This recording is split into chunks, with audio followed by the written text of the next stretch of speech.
Hi, Girl Scouts. We don't have a meeting this Monday because it's Martin Luther King Jr. Day and it's a holiday. So I sent you home last week with a story about a girl from Thailand, and I'm going to read it to you in case you don't have time to read it with your family.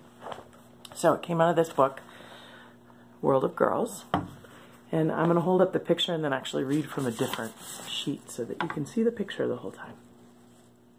And then there's some questions at the end that we'll answer. The bookmobile landed on soft grass. The girls jumped out and saw bananas hanging from big green leaves. Butterflies fluttered among mango trees and papaya trees. Bright birds soared overhead. On the ground were dozens of chickens scuttling and clucking. Grandmother Elf and Brownie Elf had flown the bookmobile all the way to Thailand. "Look over there," called Alejandra. The brownie friend saw a girl about their age. She was busy gathering eggs. When she saw the visitors, she nearly dropped all of the eggs from her basket. "Got it," Campbell said, catching an egg just in time. She handed it to the girl and explained, "This is a bookmobile. It takes books all around the world." The girl smiled and said hello. Her name was Chosita, which means happiness. Then she went back to gathering eggs. "I need to get these to the temple," she said. "The eggs are used to bake cakes for ceremonies." The girls joined in, and soon all the eggs were nestled in Chosita's basket. "Kobe-kun, Kobe-kun," said Chosita. That means thank you in Thai. It sounds like Kobe-kun. "Would you like to come with me to the temple?" she asked. "Let's go in the bookmobile," Jamila said. Words worth knowing. Ceremonies. Ceremonies are ways we honor a special time, like a birth or a wedding. When you were in kindergarten, did your class have a graduation at the end of the year? That was a ceremony. What Girl Scout ceremonies do you like most?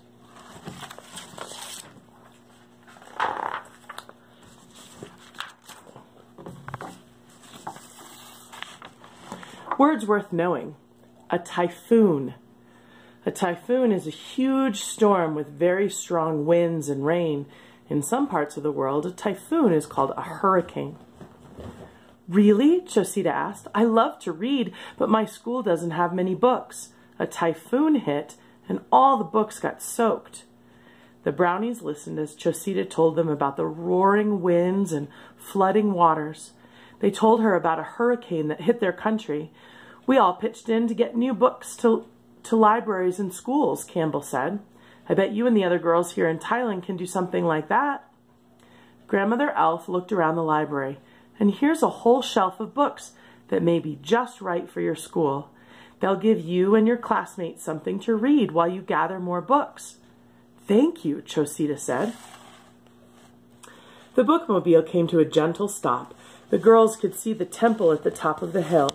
People seemed to be moving across the walls. "They looked like dancers," Jamila said. "Are they?" As they all climbed the hill to the temple, Chosita explained, "Those are very old carvings of temple dancers." When they reached the temple, the girls saw that, sure enough, the dancers were carved into the stone walls. Some of the carvings were damaged.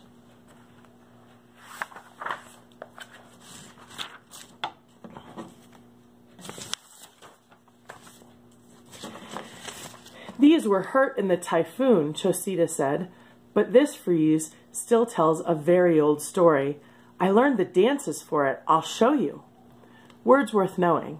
A frieze sounds like something cold, but it's not. It's a decorative carving on the outside wall of a building. Chosita raised her arms and waved them softly, moving her hands as if telling a story with her fingers. The brownie friends followed along, moving their hands from side to side, just like Chosita. "This is fun, but it's not easy," Campbell said. "I practice every day," Chosita said.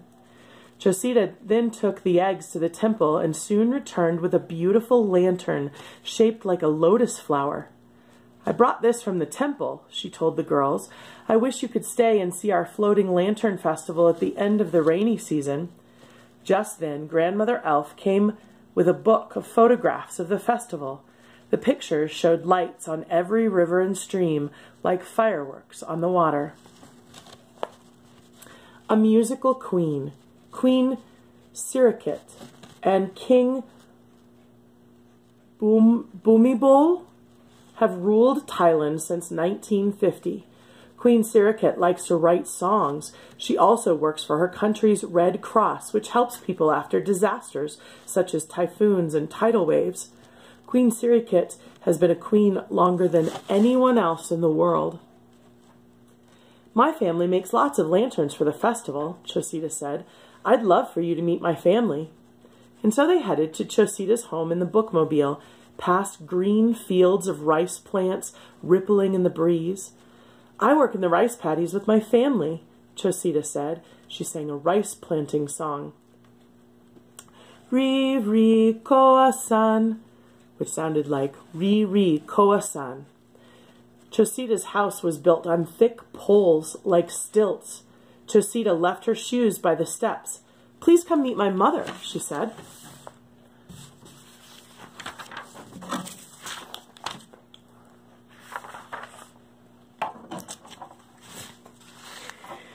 The girls, too, left their shoes by the stairs. Inside a big room, they saw colorful, shimmering fabrics. Thailand is famous for its silk, Chosita's mother said, and she and Chosita's grandmother had woven the silk themselves. Some of it glittered with gold threads. The family made silks for the many children and grandchildren of the Queen and King of Thailand.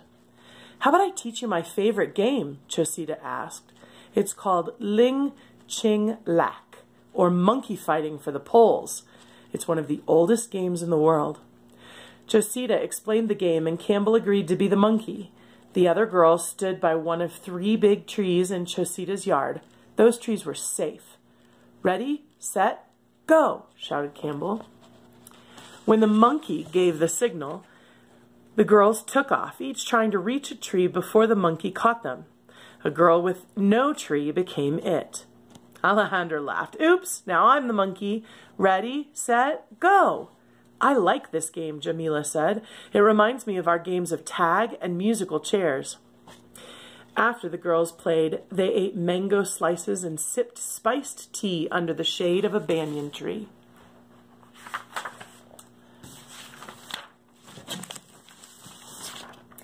Then it was time for Chosita and her mother to join the rest of the family in the rice paddies. They gave each girl a square of silk, purple for Jamila, red for Campbell, yellow for Alejandra. The girls said thank you, and Chosita and her mother waved goodbye. There are so many girls in the world. Who will we visit next? Alejandra asked. We've been to warm countries so far, Jamila said. How about someplace cold? Asked Grandmother Elf. I know the perfect place to get cozy with new friends and a good story and some nice hot tea. Hooray! Shouted the girls, and then poof, off they went. Girls forever. In Thailand, all school children wear uniforms, and each day they place their lunches in the middle of the table and share their food. You can see the script there. That means girl in Thai, the language of Thailand. It sounds like sayao. Some girls in Thailand work on their family farm. They plant and gather rice from the fields and feed and tend the animals and collect eggs. Some girls take part in making silk, too. They feed mulberry leaves to silkworms, which look like caterpillars. When the silkworms spin their cocoons, the girls gather them and learn to turn their silk threads into yarn and then into cloth. Then there's some questions that I stapled to the front. So I'm just going to read those off to you, and then you can talk to your family about them. In Thailand, banana, mangoes, and papayas grow on trees. A typhoon hit their school, ruining many of their books. Many people work in rice paddies. Their houses are built on stilts. What can you guess about the environment and weather of Thailand? So think about the story and maybe even look and see where Thailand is and see what you can guess about the weather and what it's like in Thailand and the environment. Number 2, look on a map and find Thailand. How do you think Thailand's environment and weather would be different from Colorado's environment and weather? So think about how Thailand would be different from Colorado. Number 3, why is it important to you that you have a school library where you can read and borrow books?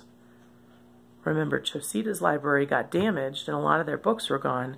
So why is it important to you that you have access to a school library or a public library? Number 4, customs are ways that we behave in our society and culture. What customs does Chosita follow and practice? So think about the story and what we learned about what Chosita does and how she behaves and what she works to do, and maybe even the clothes that she wears and the things that she learns in school and home. And then on that last page, how do children help in their community? Number 5, the words worth knowing at the bottom of the last page is the word heroines. What does this word mean? Look at the root for the clue. So this part got cut off. It says words worth knowing. Heroines are women or girls who act with special courage in real life or in stories. And number 6, where do you think the bookmobile might be headed next? So they gave you a hint at the end of the story about where Grandmother Elf might be taking the girls. That's it for our Hear a Story badge. So when you come next week, bring your sash or your vest, and we will have your Hear a Story badge after we talk about the story a little bit and a little more about Thailand to put on your sash or your vest. Have a really great 3-day weekend. I miss you guys, and I'll see you in a week. Bye-bye.